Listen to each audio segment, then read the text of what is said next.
Hey, what's up, everyone? This is Zach, and I am here for my end of the year list 2025. I'll be going over, in my opinion, the best rock and heavy metal albums that released this year, 2025. So let's go ahead and get right into it. We have about 9 albums here to go over, so let's go ahead and get started. So at number 9, we've got All That Remains with Anti-Fragile. All That Remains, I think, is a solid metalcore band, especially when it comes to their 2000s work. Some of the best metalcore you'll ever hear, I think.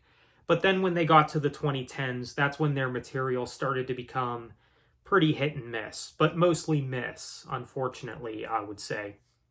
But when they got to their 2018 release, Victim of the New Disease, I think that's a solid album, and I think at the time it was their best album in years. And this new one, Anti-Fragile, is the follow-up to that album. And of course, they did decide to move forward without Ollie. May he rest in peace, of course. And I would say that Anti-Fragile, while I do think it is a good album, and while I would say it is a return to form for the band, I still prefer their last album, Victim of the New Disease. I think that album just offered more musically than this album did, but I do appreciate this sort of return to form that All That Remains was going for with Anti-Fragile. This album has many good songs on it, of course, such as the first single, Divine, definitely one of my favorites on this album. Kerosene is another really good song off this album too, but all in all, I think it's a strong album. Of course, you also have the title track, another one of my favorites on this album. But yeah, I think All That Remains delivered something good here. I mean, this is a solid metalcore album, a solid return to form All That Remains record. But the reason that this album is placed at number 9 is really just, I felt like this album could have offered more and it could have delivered more to the table. But I still think the album, for what it is solid. It's still a very good All That Remains record. If you like All That Remains, especially their 2000s material, mainly This Darkened Heart and The Fall of Ideals, you might like this album because this album basically harkens back to those days of the band, which I do appreciate. Fall of Ideals is still my favorite All That Remains album. So again, while it's something that I do appreciate, I still prefer their last album, Victim of the New Disease. But still, Anti-Fragile is still a good album from All That Remains. So Anti-Fragile by All That Remains is coming in at number 9. So next at number 8, we've got Bush with I Beat Loneliness, which I'm still not a fan of this album title, by the way. I think it's a very unoriginal album title, but the music itself on this album I think is solid for what it is. I mean, of course it didn't crack my top 5 of this year, but I still think it's a good album for what it is. It's another good Bush album. Even though I still don't think it's one of their best, it's still solid for what it is. I mean, I'd say some of the highlights on this album would be the title track and the first single, 60 Ways to Forget People. That's a really good song and probably one of Bush's best songs in a while, I would say. So I Beat Loneliness by Bush. It's a good album, but again, just not an album that I would ever place in my top 5 of this year, but still quite good. So Bush with I Beat Loneliness is coming in at number 8. So at number 7, we've got Soulfly with Shama. This is, of course, Soulfly's follow-up to their 2022 album Totem, and I thought that album was really good, and Shama is just another solid Soulfly album. Now, I know I didn't review this album on the channel, but I figured, since I was going to do an end of the year list anyway, I'll go ahead and give you my thoughts on this album now. So, of course, it's at number 7. It did make my list, but it didn't make the top 5, of course. But I still think Soulfly did a really good job with this album. You could tell with this album that they were trying to go back to their earlier days, back during their new metal-ish type of sound, back in their early days of their discography, and they kind of blended that with what they've done with the last few albums, and I think it works for the band. I definitely think it works. This album has many great songs on it, of course, such as the first single, Storm the Gates. This is definitely a banger of a song, definitely one of my favorites on this album. Nihilist is another good track from this album, and then of course you have the title track, also very good. So Soulfly with Shama. If you like Soulfly, if you like any of Max Cavalera's projects, or even if you're a fan of Sepultura, this is definitely one that you should check out. And it's just another very solid Soulfly album. Honestly, I don't think Soulfly has ever really dropped a bad album. So when I heard that this one was coming out, I'm thinking, yeah, this is probably going to be another banger of an album, another very solid Soulfly album. Soulfly always delivers, and this one is without exception. They did a good job here, so Soulfly with Shama is coming in at number 7. So at number 6, we've got Killswitch Engage with This Consequence. Killswitch Engage, they dropped another very good album.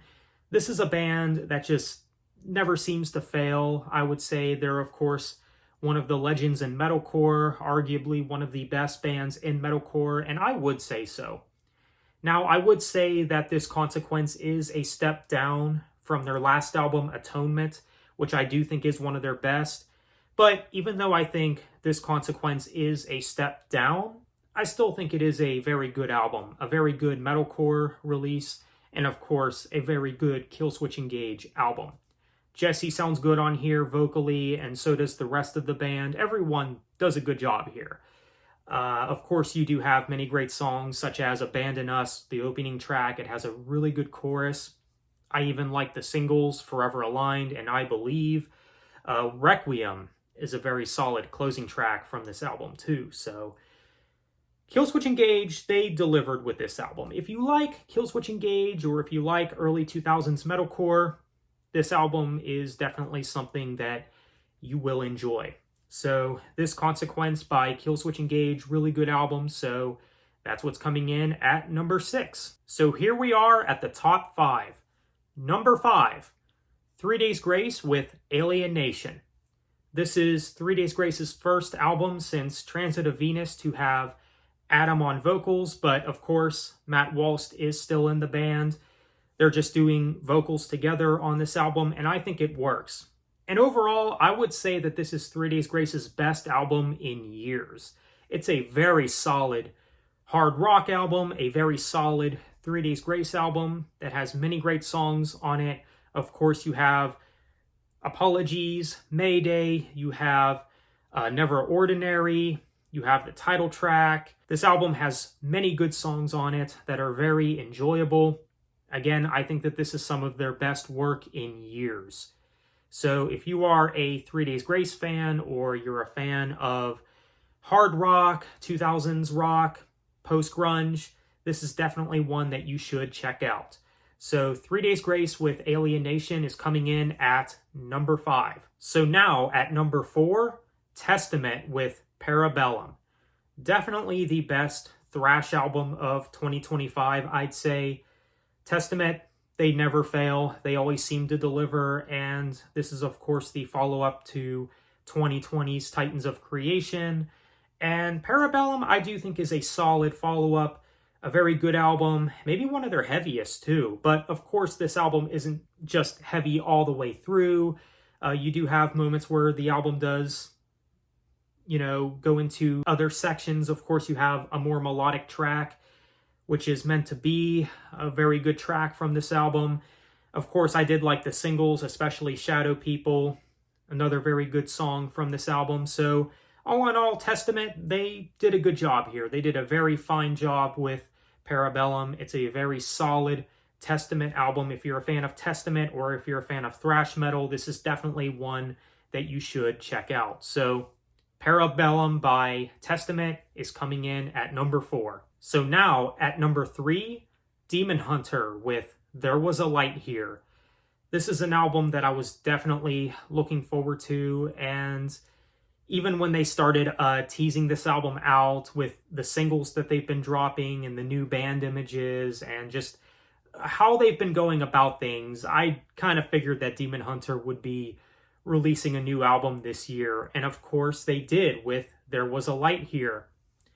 And I know that this is a pretty personal record for Ryan Clark as well, because a lot of these songs are dedicated to Ryan Clark's late mother. My condolences, Ryan Clark. But this album is very solid. I knew that this album would be somewhere in my top 5, but here it is at number 3. This is, of course, the follow-up album to their last album in 2022, Exile, which was their concept album. And I think that There Was a Light Here is a bit of a step up for Demon Hunter. I think it's a return to roots kind of Demon Hunter album, a return to form, I'd say. And yeah, I would say that this is probably Demon Hunter's best work since the Extremist album. But There Was a Light Here has many great songs on it, of course, such as Sorrow Light the Way, The Pain in Me Is Gone.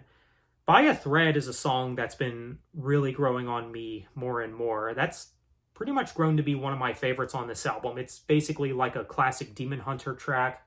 I'm Done is probably another favorite of mine. That was the first single, really great song. And of course, you got to mention that title track, which is the closing track, which is one of the most emotional Demon Hunter songs that they've ever done, honestly. So, great album. Definitely a great album. It's definitely emotional at times, of course, due to the subject matter. Of course, it does have to do with loss and everything. So, great album. Definitely a great Demon Hunter album. Good mix of heavy and melody. That's always what you get with Demon Hunter. A good mix of both heavy and melodic. So, great album. There Was a Light Here is a very solid Demon Hunter album. If you have not checked this one out, if you like metalcore, if you like Christian metal, this is definitely one that you should check out. And I would say it's the best Christian metal release of 2025. So there's that. So Demon Hunter with There Was a Light Here is coming in at number 3. So here we are at number 2. Now number 2 and number 1, they could flip-flop. They could go back and forth for me as my album of the year. But yeah, it's very hard to decide. But I'm pretty satisfied with the way I have this end of the year list going. So number 2, we've got Dream Theater with Parasomnia. What a great album this is. Of course, Dream Theater are progressive metal legends. Probably my favorite progressive metal band too, to be honest. And this album sees Mike Portnoy coming back to the band on drums. And I would say that this is Dream Theater's best album in years. Definitely a very good album. And it has some of their best work in years. Again, I mean, it has many great songs on it, such as the first single, Night Terror, which is probably one of my favorites on this album. Dead Asleep is another very good one. Midnight Messiah. And Bend the Clock, which is more on the melodic side, but I really dig that song. And then, of course, you have the epic The Shadow Man Incident. Really good as well. So Dream Theater, they delivered a very solid album with this, with Parasomnia. It's a very dark sounding album. I really dig the riff work. And of course, Mike Portnoy's drumming is excellent. And of course, when it comes to James LaBrie, he does good vocally on this album. Now, I know James LaBrie, he's pretty much the reason why some people are dismissive or why they can't get into Dream Theater because they're not a fan of his vocals, which that's fine if his vocals are not for you, but I like his voice. I think it fits with Dream Theater's music, so Parasomnia by Dream Theater, definitely one of my favorite albums of this year, so it's coming in at number 2. So here we are at number 1. Number 1, drum roll please. If you know me well enough, you probably already know what it is at this point. Deftones with Private Music. What a great album this is. This is, of course, Deftones' follow-up album to their 2020 album Ohms, which I thought that album was solid, but I think Private Music actually might be a step up from that album. This is an album that I've been really enjoying a lot, and there's not really a weak song on this album. It's just a great album through and through, front to back, start to finish. All of this album is great, but I would say some of the highlights for me would be Infinite Source, which that seems to be a fan favorite for a lot of Deftones fans from this album. I also really do like the melodic I Think About You All the Time, Milk of the Madonna. I also do like Locked In, pretty heavy song. And Departing the Body, the closing track, that's a very solid closing track, and maybe one of my favorite closing tracks from Deftones as well. I really like the melody in that song and just what Chino is doing vocally in that song. So, yeah, great album. I think Deftones delivered something great with this. This is a very solid album that you should check out. If you are curious about it, or if you're a Deftones fan, if you like alternative metal or this type of music, this is definitely one you should check out. So everyone did a great job on this album. Chino and the rest of the guys, they all did very well here. So Deftones with Private Music is coming in at number 1, my favorite album of 2025.